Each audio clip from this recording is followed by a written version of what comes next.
দক্ষিণ এশিয়ার রাজনীতিতে কাল কি ছোটখাটো এক ভূমিকম্প হয়ে গেল। বাংলাদেশ এবার এমন এক গুরুত্বপূর্ণ সিদ্ধান্ত নিল যা সরাসরি ভারত বিরোধী এবং ভারতকে তারা পরিষ্কারভাবে হুঁশিয়ারি দিতে চলেছে, তা কিন্তু পরিষ্কার হয়ে যাচ্ছে। 1971-এর পর বাংলাদেশের একদল শীর্ষ আমলা, অর্থাৎ বাংলাদেশের যারা পলিসি মেকার, তারা ভারতের লাল বাহাদুর শাস্ত্রী একাডেমিকে পিছনে ফেলে পাকিস্তানের লাহোরে গেলেন প্রশিক্ষণ নিতে। এবং এই ঘটনা নিঃসন্দেহে নজিরবিহীন, কারণ 1971 সালের পর এই প্রথমবারের জন্য এই ঘটনা বাংলাদেশের সরকারের পক্ষ থেকে কিন্তু ঘটানো হলো। মোহাম্মদ ইউনূসের জমানায়ও এই ধরনের সিদ্ধান্ত কিন্তু সে দেশের সরকার নেয়নি। কেন এই সিদ্ধান্ত নজিরবিহীন? আজকের এই ভিডিওতে আমি সরাসরি আপনাদেরকে বোঝানোর চেষ্টা করব সহজ ভাষায় যে কেন বাংলাদেশ এই ধরনের সিদ্ধান্ত নিচ্ছে এবং কেন ভারতের সঙ্গে তারা এই রকম সম্পর্কটাকে জটিল অবস্থায় নিয়ে যাচ্ছে এবং ভারতের অ্যাসপেক্টেও কেন পুরো বিষয়টি অত্যন্ত কনসার্নিং। 1971-এর পর এই প্রথমবার বাংলাদেশের একদল আমলা এবং সচিব পদমর্যাদার ব্যক্তিরা ছুটে গেলেন পাকিস্তানের লাহোরে।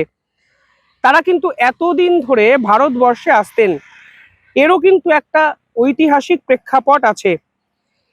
এই প্রথমবারের জন্য 12 জন শীর্ষ আধিকারিক তারা সরাসরি পাকিস্তানের লাহোরে পৌঁছেছেন, যেখানে একসময় ঢাকার উপর দিল্লির প্রভাব ছিল প্রশ্নাতীত। ঠিক সেখানে এই পরিবর্তন কি ভারতের কূটনৈতিক যে সমীকরণ, সেই সমীকরণ রচনা করতে একটু সমস্যা তৈরি করবে? সেটাও কিন্তু আজকে এই মুহূর্তে সব থেকে বড় প্রশ্ন। এর একটা পটভূমি আছে। এই ঘটনার সূত্রপাত বুঝতে গেলে আমাদের একটু পিছন ফিরে তাকাতে হবে। 1971-এর পরবর্তী সময়, অর্থাৎ 2000-এর সময় থেকে 2000-এর আশেপাশের সময় থেকেও শেখ হাসিনার বাংলাদেশের সঙ্গে ভারতবর্ষের সম্পর্ক ছিল অত্যন্ত ভালো। স্পেশালি 2009 থেকে 2024 টানা 15 বছর বাংলাদেশে ক্ষমতায় ছিলেন শেখ হাসিনা। আর এই পুরো সময়টাতে ঢাকা ও দিল্লির সম্পর্ক অন্য উচ্চতায় পৌঁছেছিল এবং এই সম্পর্কের জন্য বাংলাদেশও কিন্তু বিভিন্ন জায়গায় লাভবান হয়েছে, তা আপনারাও জানেন। আমি একাধিক ভিডিও আপনাদের সামনে নিয়ে এসেছি এটাই। কিন্তু এই সম্পর্কের একটা অন্ধকার দিকও কিন্তু ছিল, যা আজকের এই ভিডিওতে মেন কনসার্নিং ইস্যু। বাংলাদেশের সাধারণ মানুষের অভিযোগ ছিল যে হাসিনা গোষ্ঠী বারবার বাংলাদেশকে নাকি ভারতের হাতে বিক্রি করে দিচ্ছেন, অর্থাৎ ভারত বিরোধী সেন্টিমেন্ট বারবার কিন্তু তৈরি হয়েছিল শেখ হাসিনার সময়, যেটা এখন জামাতের মতো সংগঠন এবং বিএনপির মতো উগ্রপন্থী কিছু রাজনৈতিক দল এনক্যাশ করার চেষ্টা করছেন। 2024 সালের আগস্ট মাস বাংলাদেশে হলো ছাত্র আন্দোলন এবং শেখ হাসিনার পর দায়িত্ব নেন মোহাম্মদ ইউনূস। এই সময়টা কি হয়েছে আপনারা সকলেই জানেন।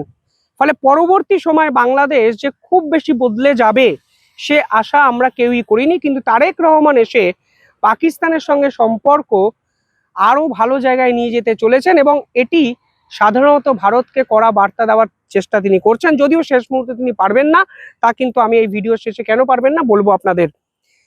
12 জন পাকিস্তানে এই মুহূর্তে বাংলাদেশের আমলা ছুটে গেছেন। ঢাকার ভেতরের খবর অনুযায়ী এর মধ্যে একজন অতিরিক্ত সচিব এবং 11 জন আছেন যুগ্ম সচিব।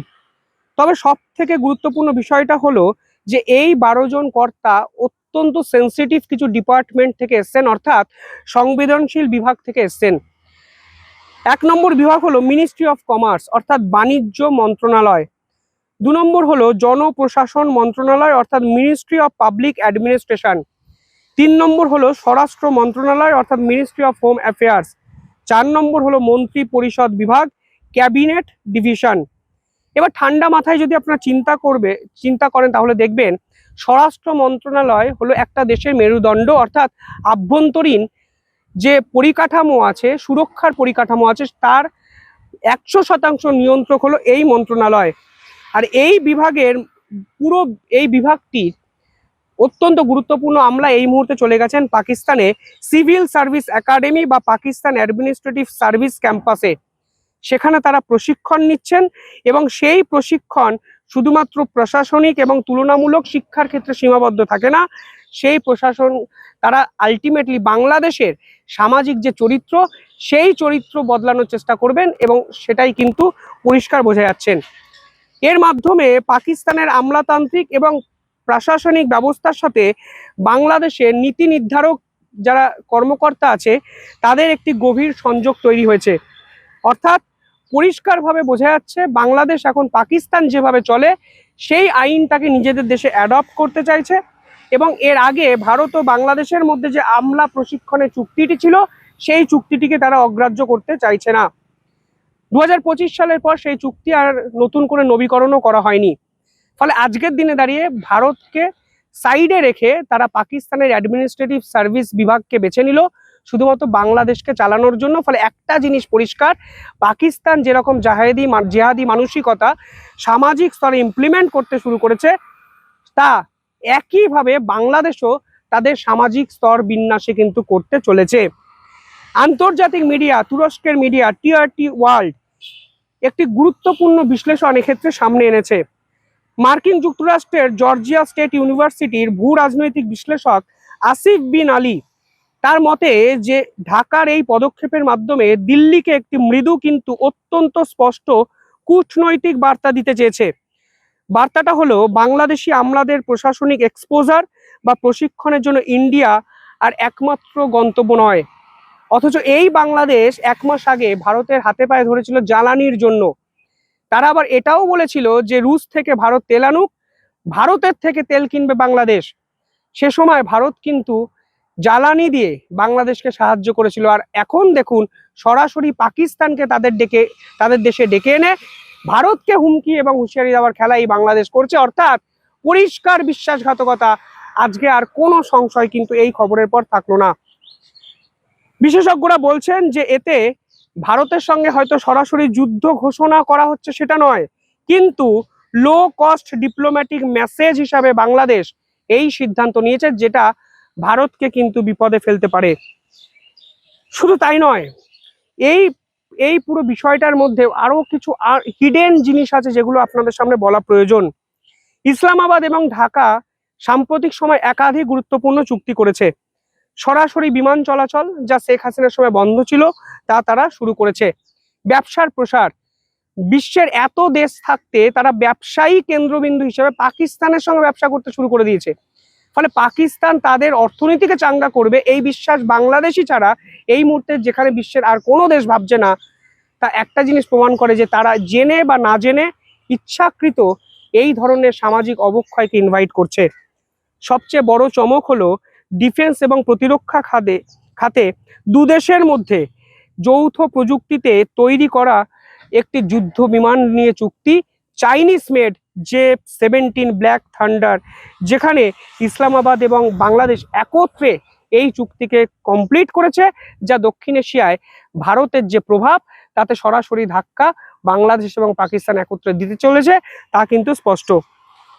ফলে সব মিলিয়ে আজকের দিনে দাঁড়িয়ে একটা জিনিস পরিষ্কার হয়ে যাচ্ছে, একদিকে এই বাংলাদেশ ভারতের থেকে ক্রমাগত বিদ্যুৎ চাইছে। প্রচন্ড গরমে ভারত বিদ্যুৎ না পাঠালে তাদের দেশ, তাদের শিল্প, তাদের সামাজিক বিভিন্ন ক্ষেত্র প্রভাব বিস্তার সংকটে পড়বে। অন্যদিকে জ্বালানি সংকট মেটাতে তারা ভারতের সাহায্য চাইছে। অন্যদিকে সীমান্তে একদিকে কাঁটাতার দিতে দিচ্ছে না, লালমনিরহাট এয়ারবেসে চীনকে তারা ডেকে এনেছে। পাকিস্তানের ISI এর একাধিক ঘাঁটি বাংলাদেশের বিভিন্ন জায়গায় করার চেষ্টা করছে।